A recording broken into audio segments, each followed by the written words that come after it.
प्रमोद बड़ो डांगरियाई मुख কৈছে যে আমাক আৰু কেইটামান কাম সিডলি সমষ্টিৰ বাবে কৰি দিব লাগে কি কাম কৰিব লাগে যে জংখিৰি খান আউটাৰ বেংকলত এখন মিনি ষ্টেডিয়াম কৰি দিব লাগে লাগে নেকি লাগে নেকি লাগে স্যাৰ তাৰ পিছত মোক কৈছে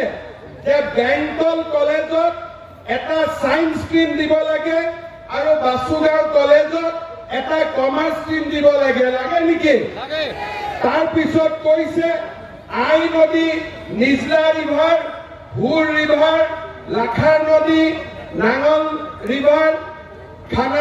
খানা মাকৰা এই চাৰিটা জায়গাত পাঁচটা জায়গাত প্ৰটেকশন কৰিব লাগে যাতে বানপানী নহয় গৰাখহনীয়া নহয় ঠিক কৈছে নে না আজি তাৰ পিছত তেওঁ কৈছে যে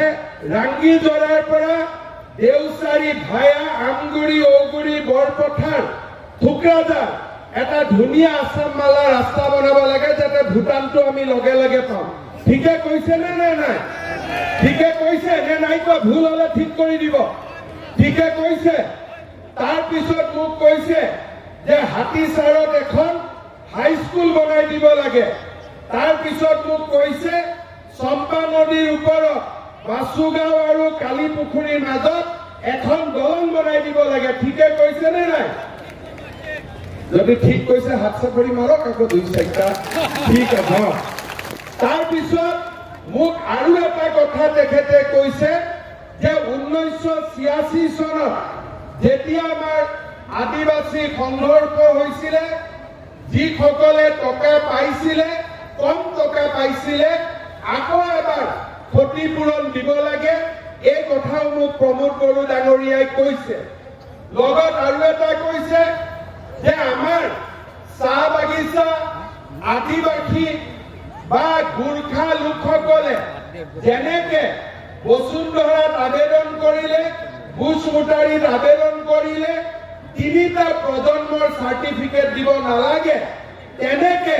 যাতে কোচ ৰাজবংশী সকলেও কাগজ দেখুৱাব নালাগে মই মিছন বসুন্ধৰাত আজি এনাউন্স কৰি দিছো যে কোনো কোচ ৰাজবংশীয়ে কাগজ দেখুৱাব নালাগে তেওঁলোকে ডাইৰেক্ট এন্ট্ৰি পাব এই কথাখিনি মই আজি ইয়াতে এনাউন্স কৰি দিছো শ্ৰদ্ধা ৰাইজ যিমানখিনি কাম মই আপোনালোকক গন্তি কৰি দিলো সেইখিনি কংগ্ৰেছে কৰিব পাৰিবনে বিজেপিয়ে কৰিব পাৰিব কংগ্ৰেছে কৰিব পাৰিবনে ইউপিপিএলে কৰিব পাৰিব কংগ্ৰেছৰটো কতো চৰকাৰ নাই মতা গৰুৱে গাখীৰ দিয়ে নেকি মতা গৰুৱে গাখীৰ দিয়ে নেকি তো কংগ্ৰেছৰটো চৰকাৰ নাই আৰু নাঙলৰটো কামেই নাই ট্ৰেক্টৰ আহি গ'ল এডভান্স টেকনলজি হয় নে নহয় সেইকাৰণে সকলোৱে নিৰ্মলাক ভোট দিয়ক এই গোটেইখিনি কাম 26 চনৰ ইলেকশ্যনৰ আগতে মই আপোনালোকক ৰেডিমেড টিপ টপ কৰি দিম হ'ব 26 চনৰ আগতে ৰেডিমেড টিপ টপ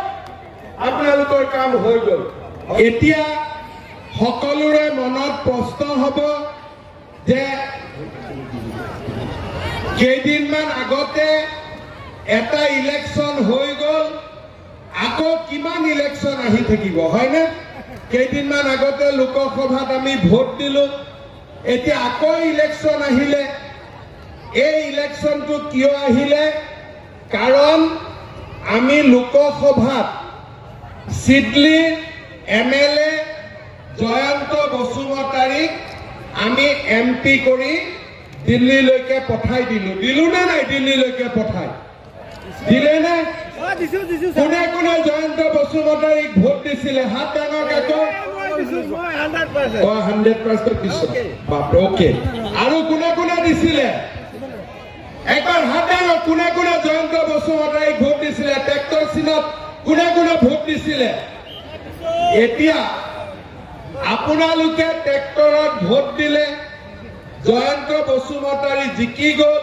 কাৰণ এমএলএ জন নহলে ৰাজ্য চৰকাৰে যিবিলাক আঁচনি হাতত লৈছে বা ল'ব তাৰ সুবিধা ৰাইজে নাপাব দিল্লীৰ যিখিনি আঁচনি আছে সেই আঁচনিখিনি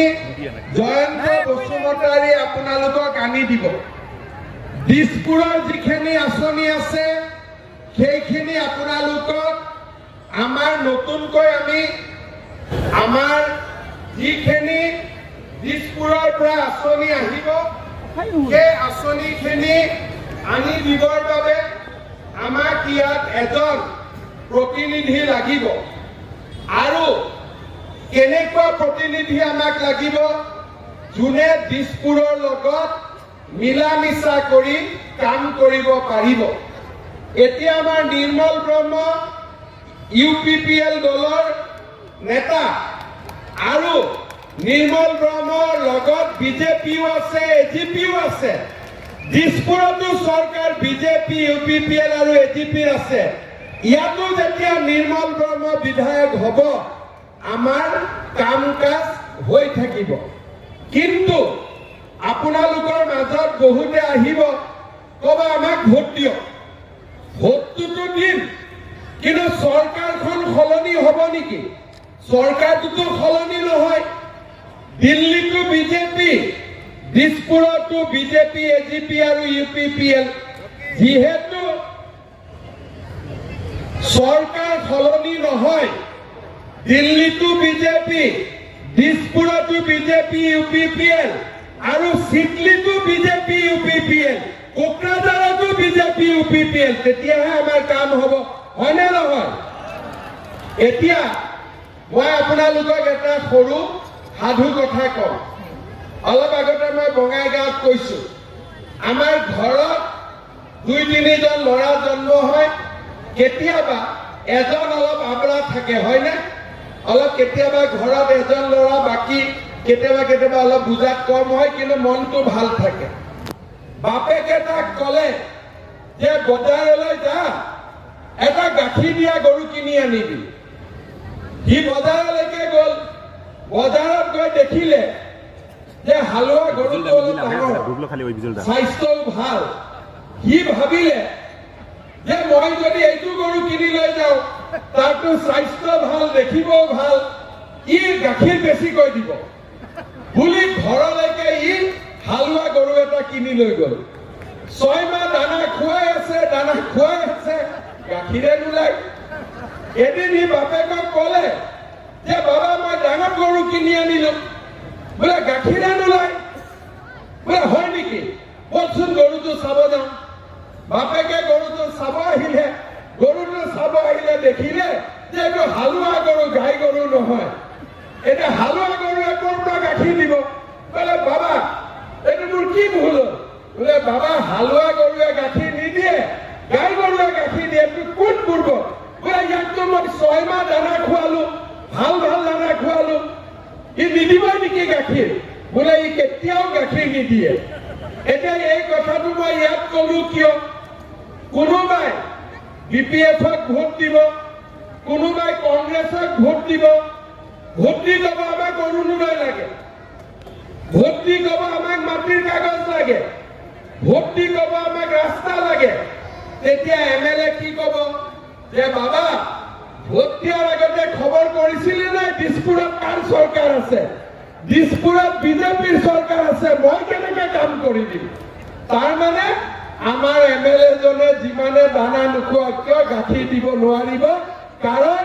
দিল্লীত মোদীৰ চৰকাৰ দিছপুৰত বিজেপিৰ চৰকাৰ তাৰ মানে আমি কাক ভোট দিম যিটো গৰুক দানা খোৱালে গাখীৰ দিব যদি আমি দানা খুৱাও গাখীৰ নিদিয়ে তাক ভোট দি কি লাভ হ'ব এতিয়া নিৰ্মলক ভোট দিলে গাখীৰ কোকৰাঝাৰৰ পৰা আহিব দিল্লীৰ পৰা আহিব দিছপুৰৰ পৰা আহিব ঠিক কৈছো নে নাই মই এতিয়া যদি BPF-ক ভোট দিও কংগ্ৰেছক ভোট দিও ইহঁতি ক'ব আমাৰ চৰকাৰটো ক'তো নাই তহঁতি আমাক কিয় ভোট দিছিলি তেতিয়া পাব্লিকে ক'ব আৰে হয়তো প্ৰমোদ বড়ো আছে কোকৰাঝাৰ দিছপুৰ আছে হিমন্ত বিশ্ব শৰ্মা দিল্লীত আছে নৰেন্দ্ৰ মোদী এতিয়ানো ই ক'ৰ পৰা কাম কৰিব কিন্তু ইলেকশ্যনত ভোট দিওঁতে আমি যদি যিটো গৰু দানা খোৱালে গাখীৰ দিব তাক যদি আমি ভোট দিওঁ তেতিয়াহ'লে আমি কামৰ কাৰণে চিন্তা কৰিব নালাগে, আমাৰ কাম ধুনীয়াকৈ হৈ গৈ থাকিব। মই ঠিক কৈছো নে নাই? একদম ঠিক কৈছো নহয়? সেইকাৰণে যেতিয়া 26ত ইলেকশ্যন আহিব, তেতিয়া আমি চৰকাৰ বনাবৰ কাৰণে ভোট দিম। তেতিয়া আমি চিন্তা কৰিম যে এজিপিয়ে ভাল কাম কৰিলে নে নাই, বিজেপিয়ে ভাল কাম কৰিলে নে নাই, ইউপিপিএলে ভাল কাম কৰিলে নে নাই। যদি আমি বেয়া কাম কৰিছো, আপোনালোকে আমাক বাহিৰ কৰি দিব। যদি ভাল কাম কৰিছো, আকৌ আমাক ভোট দিব। কিন্তু সেইটো কাম কেতিয়া হ'ব? 26 চনত হ'ব। এতিয়া সেইটো কাম নহয়। এতিয়া দিছপুৰতো বিজেপি, দিল্লীতো বিজেপি, দিছপুৰতো ইউপিপিএল, কোকৰাঝাৰতো ইউপিপিএল, চিডলিতো ইউপিপিএল ট্ৰেক্টৰ গাড়ী চলি থাকিব, হয় না? নাঙলত ভাল খেতি হয় নে ট্ৰেক্টৰত ভাল খেতি হয়? নাঙলত ভাল খেতি হয় নে ট্ৰেক্টৰত ভাল খেতি হয়? অলপমান ডাঙৰ কৰি কওক, এইটো সৰু প্ৰশ্ন, ইমান সৰু কুইজ কৰিছো। আজিকালি ডেকা ল'ৰা ছোৱালীয়ে নাঙলত খেতি কৰে নে ট্ৰেক্টৰত খেতি কৰে? আচ্ছা, নাঙলেতো খালি খেতি কৰিব, ট্ৰেক্টৰেতো খেতিও কৰিব, শিল বালিও লৈ যাব। ট্ৰেক্টৰে বহুত অলৰাউণ্ডাৰ কাম কৰিব পাৰে নে নোৱাৰে? নাঙলে অলৰাউণ্ডাৰ কাম কৰিব পাৰে নেকি? আচ্ছা, ট্ৰেক্টৰটো বা নাঙলটো কাটা হাতে চলাব পাৰে নেকি? কংগ্ৰেছৰ হাতটোতো কাটা আছে, হয় নে নহয়? কংগ্ৰেছৰ হাতটো আধা আছে নে ফুল আছে? আধা হাত, আধা হাত, হয় নে নহয়? এনেকে তো আধা হাতে ট্ৰেক্টৰ চলাব পাৰিব? গতিকে কংগ্ৰেছো ফেল, নাঙলো ফেল, ট্ৰেক্টৰ পাছ। ঠিক কৈছো নে? ঠিক কৈছো নে নাই? ট্ৰেক্টৰ পাছ, পাছ, একদম